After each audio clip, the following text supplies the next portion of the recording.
পিছনে বেড়া এটি হলো বকশালী মুন্সি জামে মসজিদ সংলগ্ন কবরস্থান। গভীর রাত এসেছি এই কবরস্থানের মধ্যে কবরবাসীদেরকে প্রশ্ন করতে এসেছি। এখন প্রশ্ন হলো কবরবাসী কী প্রশ্ন করলে উত্তর পাওয়া যাবে।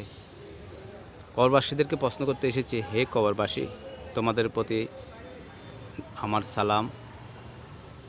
আল্লাহ সুবহানাহু ওয়া তাআলা তোমাদের রহম করুক। কবর জিয়ারত করা সুন্নতে মোবারাকা, সেই জন্য কবর জিয়ারত করতে এসেছি। কবরবাসীর নিকট আমার প্রশ্নটা হলো, হে কবরবাসী, তোমরা তো পৃথিবীতে ছিলে। পৃথিবীতে যখন তোমরা ছিলে, তোমরা কি আল্লাহর বান্দা হিসেবে কবরে গিয়েছো নাকি আল্লাহর বন্ধু হিসেবে কবরে গিয়েছো? তোমরা কি পৃথিবীতে শুধু আল্লাহর বান্দা হিসেবে তোমরা ছিলে নাকি আল্লাহর বান্দা থেকে তোমরা আল্লাহর বন্ধুতে রূপান্তরিত হয়ে কবরে গিয়েছিলে? পবিত্র কোরআনেতে আল্লাহ সুবহানাহু ওয়া তাআলা বলেছেন, মুসলমান না হয়ে তোমরা মৃত্যুবরণ করিও না।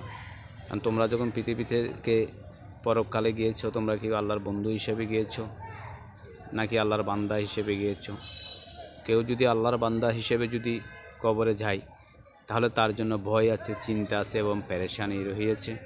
আর কেউ যদি আল্লাহর বন্ধু হিসেবে যদি কবরে যায়, তাহলে তার জন্য কোনো ভয় নাই, চিন্তা নাই, কোনো পেরেশানি নেই।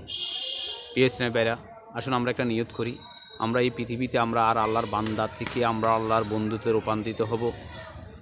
এই নিয়তটা আমরা করি, সেই অনুপাতে আমরা কাজ করব।